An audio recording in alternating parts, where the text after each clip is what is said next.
Student class 12 का business studies का question paper है, सेट 3, कोड है 6653। तो जिन बच्चों का ये सेट आया है वो हम डिस्कस कर रहे हैं एंड सेट 1 को भी इसके बाद डिस्कस करेंगे इसी वीडियो में, तो बने रहिए। तो सेट 3 के सोल्यूशन देख लेते हैं, इसके सेक्शन ए के। ठीक है, तो स्टार्ट करते हैं एंड कमेंट करके ज़रूर बताइएगा आपका एग्ज़ाम कैसा गया। तो सेट 3 का फर्स्ट क्वेश्चन आपका आया था, विच of the following is not a factor affecting capital structure of a company. इनमें से कौन सा फैक्टर नहीं है कैपिटल स्ट्रक्चर के लिए कंपनी का। तो देखो, कॉस्ट ऑफ डेब्ट तो है, कैश फ्लो पोजीशन भी है, इंटरेस्ट कवरेज रेशो भी होता है फैक्टर, है ना, जो कैपिटल स्ट्रक्चर को अफेक्ट करता है। बी ऑप्शन आपका इनकरेक्ट है, जो कि फैक्टर नहीं है, ग्रोथ अपॉर्चुनिटीज़। तो किस किसने इसका आंसर फर्स्ट क्वेश्चन का बी ऑप्शन लिखा, कमेंट करके बताइएगा। तो इसका आंसर बी ऑप्शन है, फर्स्ट क्वेश्चन का आंसर है हमारा ग्रोथ अपॉर्चुनिटीज़। ठीक है, सेट 3 में। नेक्स्ट क्वेश्चन नंबर 2 देख लेते हैं, विच of the following statement is incorrect about personal selling. Personal selling के ऊपर कौन सी स्टेटमेंट है जो इनकरेक्ट है, इनकरेक्ट पूछिए आपको। तो ए ऑप्शन था, it is a direct face to face dialogue that involves an interactive relationship between the seller and buyer. तो ये तो करेक्ट स्टेटमेंट है। It refers to short-term incentive designed to encourage the buyers to make immediate purchase of a product or service। ये short term incentives की बात करता है, नहीं, ये इनकरेक्ट स्टेटमेंट है। तो बी ऑप्शन इसका करेक्ट है कि ये कैसा है, शॉर्ट टर्म इंसेंटिव को इनकरेज करता है। तो क्वेश्चन नंबर 2 का आंसर बी ऑप्शन होगा। क्वेश्चन नंबर 3 पे आते हैं, from the following identify the channel of distribution in which goods pass from manufacturer to the retailer and in turn sell them to the final user. यानी कि वो channel जिसमें manufacture से retailer को जाता है, रिटेलर से बाद में फाइनल यूजर्स को जाता है। तो ये ए ऑप्शन है, इसका आंसर 1 लेवल चैनल। ठीक है, किस किसने ये आंसर लिखा कमेंट करके बताइएगा। क्वेश्चन नंबर 3 का answer 1 level channel. Question number 4 पे आते हैं, a name term sign symbol design और some combination of them use to identify the product good और सर्विसेज ऑफ वन सेलर और group of seller and to differentiate them from those of the competitor is known as. इसको हम क्या कहते हैं, जब भी name term sign symbol design ये सब यूज़ करते हैं प्रोडक्ट को आइडेंटिफाई करने में, इसको हम ब्रांड कहते हैं। ए ऑप्शन इसका आंसर होगा, ब्रांड। क्वेश्चन नंबर 5 देख लेते हैं, विच of the following statement is incorrect. कौन सी इसमें से इनकरेक्ट स्टेटमेंट है। तो यहाँ पे ए स्टेटमेंट कहती है कि capital market refer to facilities and institutional arrangement through which long term fund bought debt and equity are raised and invested. ये तो करेक्ट है। ठीक है, बी ऑप्शन देखते हैं, सेकेंडरी मार्केट वो मार्केट है जहाँ पे सिक्योरिटी सोल्ड होती है by the company to the investor directly और थ्रू एन इंटरमीडिएटरी। तो डायरेक्टली तो इन्वेस्टर में, सेकेंडरी मार्केट में तो नहीं आती है। तो ये वाला ऑप्शन आपका इनकरेक्ट है बी ऑप्शन में। तो क्वेश्चन नंबर 5 का आंसर क्या होगा आपका, बी ऑप्शन। ठीक है, बी ऑप्शन आपका इनकरेक्ट स्टेटमेंट है, बाकी सब करेक्ट है। ए सी डी, बी आपका इनकरेक्ट स्टेटमेंट है, बी इसका आंसर है। क्वेश्चन नंबर 6 देख लेते हैं, the most commonly used tool of promotion which is paid form of communication and in which the sponsor bears the cost of communicating with the prospects is. तो यहाँ पे आपको पूछा है कि सबसे ज़्यादा जो यूज टूल है प्रमोशन करने के लिए, जो पेड फॉर्म में होता है communication and in which sponsor bear करता है कॉस्ट ऑफ कम्युनिकेटिंग। तो ये तो सबको पता होगा ना, इसका आंसर एडवर्टाइजिंग है। ए ऑप्शन इसका करेक्ट है। 6 क्वेश्चन का आंसर क्या था, ए ऑप्शन, एडवर्टाइजिंग।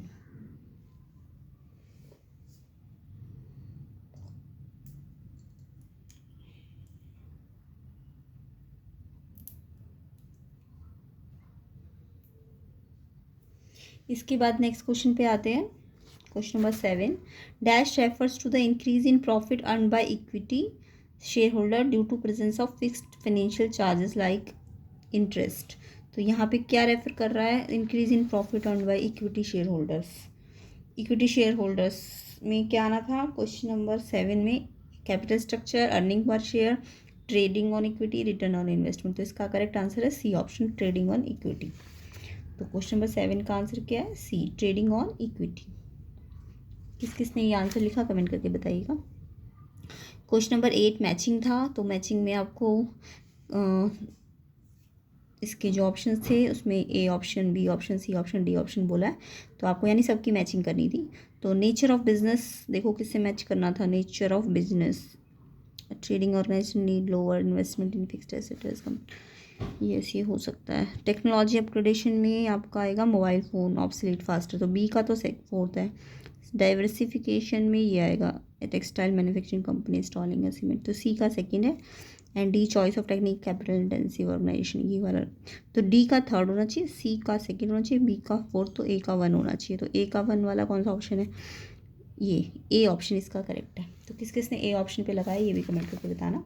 तो क्वेश्चन नंबर 8 का आंसर क्या होगा? A option. 8 का आंसर है आपका ए ऑप्शन। ठीक है, आगे देखिए next question, the next step in the selection process after selection decision. Selection process में सिलेक्शन डिसीजन के बाद कौन सा स्टेप आता है? तो ये तो आपने सिलेक्शन प्रोसेस अगर पढ़ा होगा इसका स्टेप, तो इसका आंसर है बी, मेडिकल एग्जामिनेशन। तो क्वेश्चन नंबर 9 का आंसर क्या है? B, medical examination. Next question number 10 देख लेते हैं। आइडेंटिफाई करना था external source of recruitment. Picture के थ्रू आपको रिक्रूटमेंट का कौन सा सोर्स है ये बताना था। तो यहाँ पे देखो डायरेक्ट ही बोल रहे हैं कि गार्ड जो ये सिक्योरिटी गार्ड, तो ये डायरेक्ट यहीं पे लगा हुआ है ना एडवर्टाइजमेंट, तो यहाँ पे आपका डायरेक्ट रिक्रूटमेंट है। ए ऑप्शन इसका करेक्ट है क्वेश्चन नंबर 10 का। तो किस किस ने क्वेश्चन नंबर 10 पे ए डायरेक्ट रिक्रूटमेंट लिखा कमेंट करके बताइएगा। क्वेश्चन नंबर 11 देखते हैं। The obligation of subordinate to properly perform the assigned duty is called. तो जब ऑब्लिगेशन होता है परफॉर्म करने का असाइंड ड्यूटी, तो उस ऑब्लिगेशन को हम क्या कहते हैं? Obligation means responsibility. तो 11 का आंसर क्या होगा? रिस्पॉन्सिबिलिटी। बी ऑप्शन इसका करेक्ट है। ठीक है, क्वेश्चन नंबर 12 देखते हैं। DigiLocker is a flagship initiative of ministry of electronics and IT, government of India. It aims digital empowerment करना सिटीजन्स में by providing access to authentic digital documents such as academic certificate issued by different examination board, driving licenses, vehicle registrations, extra digital format। तो digi locker government का एक initiative है ना, government of India का, उसमें IT को, technology को भी जोड़ा गया है। तो यानी कि यहाँ पे गवर्नमेंट भी है और टेक्नोलॉजी भी है, तो इट मीन्स कौन सा ऑप्शन होना चाहिए? डी ऑप्शन होना चाहिए। गवर्नमेंट मतलब political environment and technological environment, तो डी ऑप्शन इसका करेक्ट आंसर है क्वेश्चन नंबर 12 का, political environment and technological environment. Question number 13 देख लेते हैं। Whether the decisions have been translated into desired actions और not can be confirmed by performing which of the following function of management. Decision translate होगा in desired action और not, इसको किस में लाते हैं हम? इसमें हम डी कंट्रोलिंग करते हैं इसके थ्रू, है ना, कंट्रोलिंग। 13 का डी ऑप्शन है। 13 का आंसर क्या होगा? Controlling, D option. Next question number 14 देखेंगे। The activities whose outcome not only improve the job performance but also help individual in progress towards maturity and actualization of their potential capacities is known as. तो वो activity जिससे outcome ही ना मिले बल्कि job performance भी improve हो और individual को हेल्प मिले प्रोग्रेस करने में। ठीक है, तो इसमें कौन सी एक्टिविटी जिससे हमें सिर्फ आउटकम ही नहीं मिलता बाकी हेल्प भी मिलती है? तो ये है डेवलपमेंट। सी ऑप्शन इसका करेक्ट है क्वेश्चन नंबर 14 का। क्वेश्चन नंबर 14 का सी आंसर होगा डेवलपमेंट। नेक्स्ट क्वेश्चन देखते हैं। Question number 15। The purpose of planning is to meet future events effectively to the best advantage of an organization. The statement highlight which of the following feature of planning. तो जो planning का purpose है future events को meet करना, effectively best advantage लेना organisation के लिए, तो ये कौन सा हाईलाइट करता है? प्लानिंग की कौन सी फीचर को हाईलाइट करता है? तो ये है प्लानिंग इज फ्यूचरिस्टिक। ठीक है, तो डी ऑप्शन इसका करेक्ट है, planning is futuristic. Question number 16। कार्टूनी planet एक वेल नॉन इंडोर प्लेग्राउंड है ऑर्गेनाइजिंग पार्टी करने के लिए बच्चों का नोएडा में। तो यहाँ पे बहुत सारे प्ले स्टेशन है, ऑर्गेनाइज वेरियस एक्टिविटी है किड्स के लिए एंजॉय करने के लिए। तो इंक्रीजिंग नंबर ऑफ चिल्ड्रन को देखते हुए एक new indoor playground name of tiny tots के नाम से आया, जिसमें एडवांस विंग थे, प्ले स्टेशन थे, एंटरटेनमेंट एक्टिविटीज़ थी, है ना। इसी के पास कार्टूनी प्लैनेट के आसपास ही ये लगाया गया। तो compete करने के लिए newly open indoor playground कार्टूनी planet ने कुछ एडवांस विंग और एंटरटेनमेंट एक्टिविटी को बच्चों को करने के लिए अट्रैक्ट करने के लिए ये लगाए। तो इस इन्फॉर्मेशन से हमें किस फीचर के बारे में पता चलता है? बिजनेस एनवायरनमेंट के कौन से फीचर के बारे में पता चलता है? तो यहाँ पे देखो बहुत सारी चीज़ें लगा दी ना उन्होंने, तो डायनेमिक नेचर का पता चलता है। बी ऑप्शन इसका करेक्ट है। क्वेश्चन नंबर 16 का आंसर क्या है? B, dynamic nature. Next question देखते हैं, क्वेश्चन नंबर 17.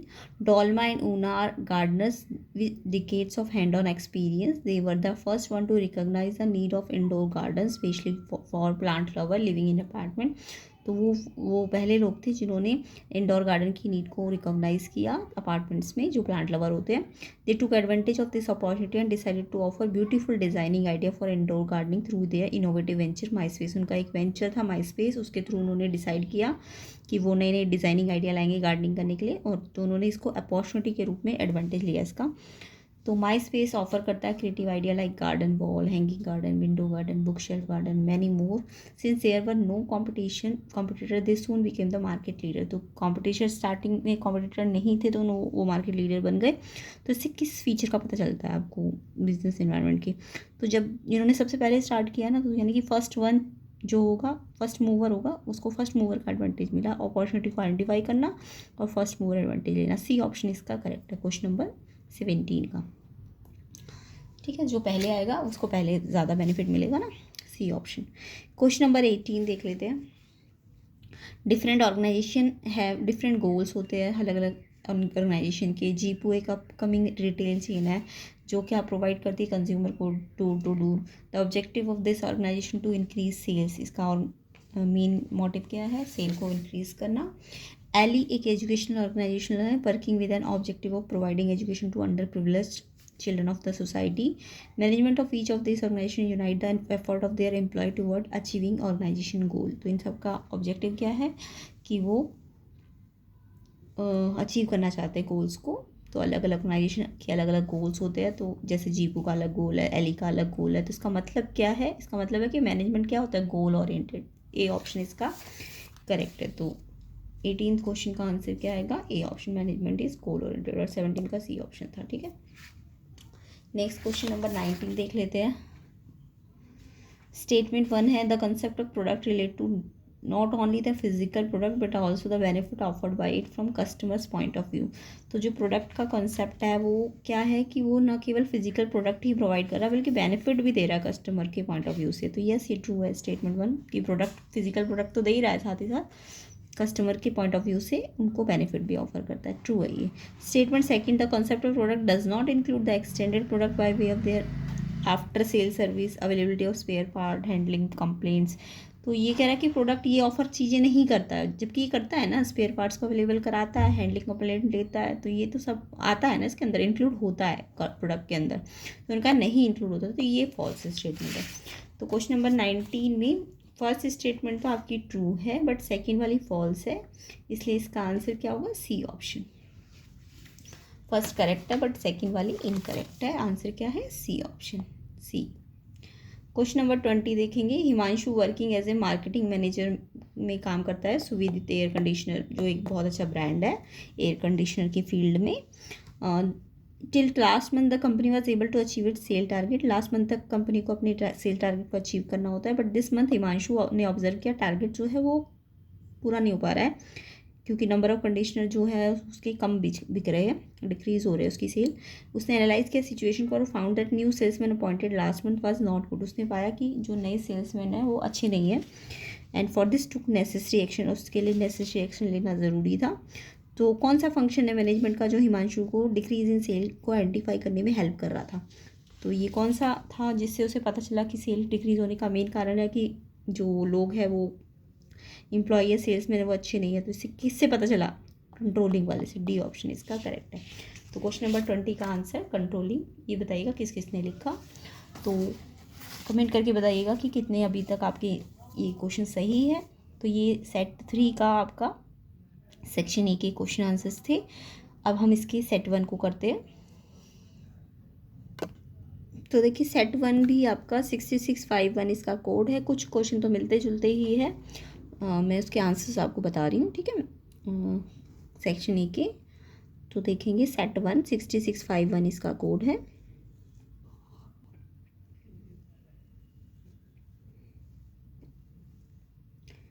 तो इसका सबसे फर्स्ट क्वेश्चन था next step in the selection process after selection decision. तो ये सिलेक्शन डिसीजन के बाद कौन सा सिलेक्शन प्रोसेस आता है, ये है बी मेडिकल एग्जामिनेशन.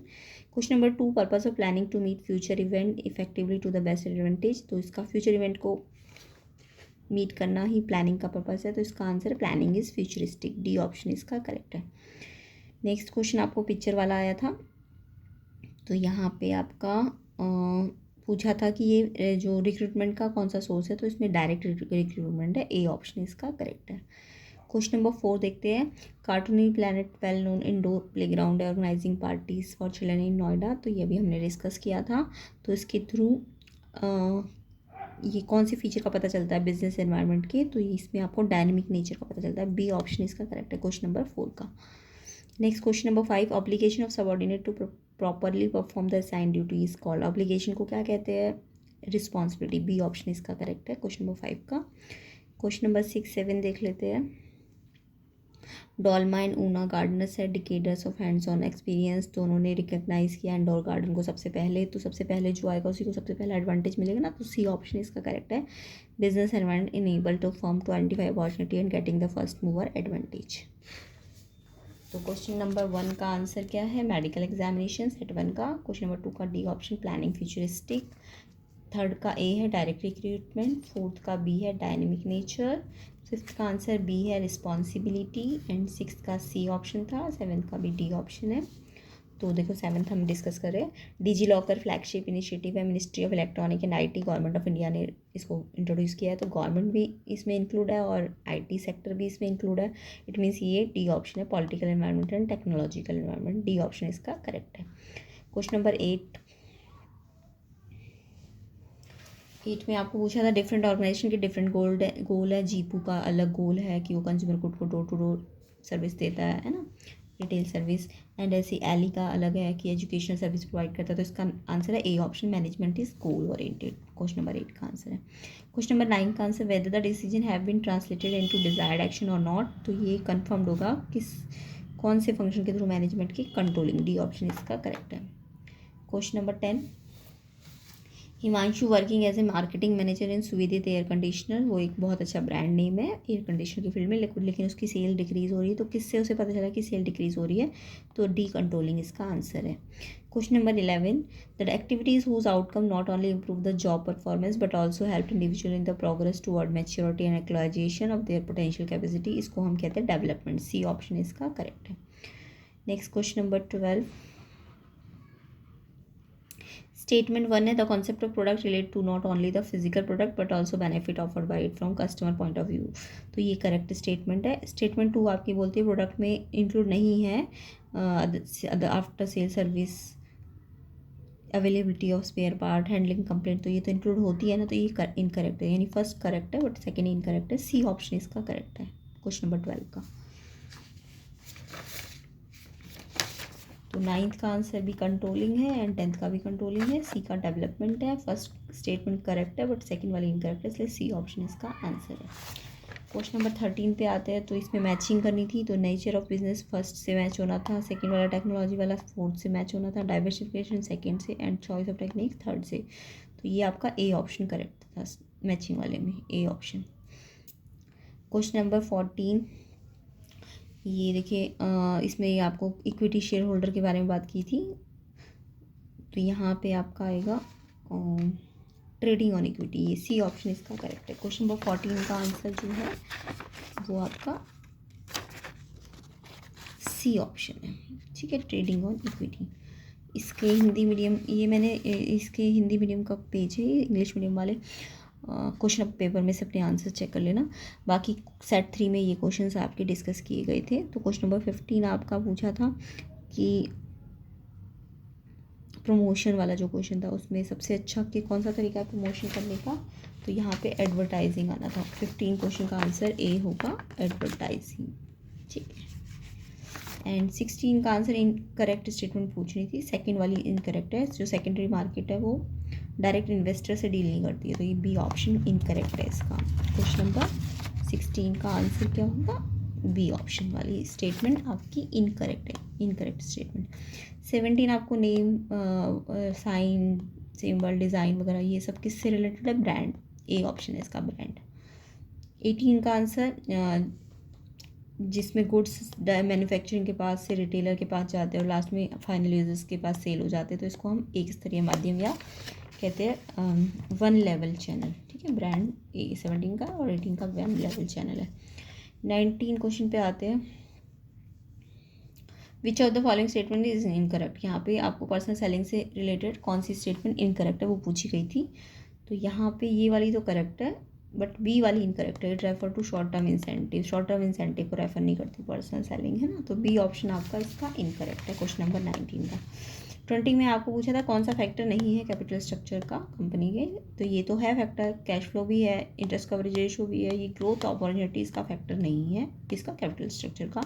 तो 20 का आंसर बी ऑप्शन है। तो 19 का भी बी है, 20 का भी बी है, ग्रोथ अपॉर्चुनिटीज़, ठीक है। तो कमेंट करके बताइएगा कि आपका एग्ज़ाम कैसा गया, कितने सही है आपके। एंड इसके बाकी के पार्ट्स के लिए और अदर सेट्स के लिए आप चैनल से जुड़े रहिए, जल्दी उसकी वीडियो भी अपलोड हो जाएगी। एंड वीडियो को शेयर ज़रूर करना, चैनल को सब्सक्राइब भी कर देना।